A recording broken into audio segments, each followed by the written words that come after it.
কখনো ভুল করেও এমন শান্ত মানুষকে রাগাতে নেই, কারণ সে একবার রেগে গেলে সামনে যাকে পাবে তাকেই শেষ করে ফেলবে।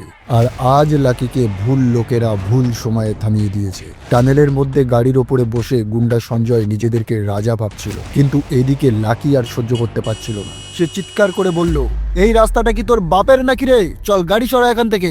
আর এই একটা কথাতেই আগুন লেগে যায়। এরই মধ্যে ছোট গুন্ডা এসে লাকিকে উস্কানি দিয়ে বলে, এক চড় মারলে তোর মুখ ঘুরে যাবে, বুঝলি?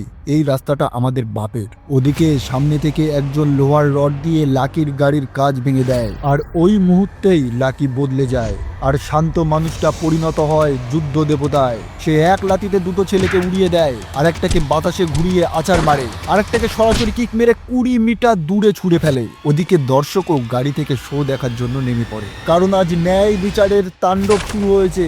তখন সঞ্জয়ও রেগে 5 মিটার লাফ দিয়ে ঘুষি মারলেও লাকির কিছুই হয় না, কারণ সামনে দাঁড়ানো মানুষটা সে ঈশ্বরের পাঠানো এক যুদ্ধযন্ত্র।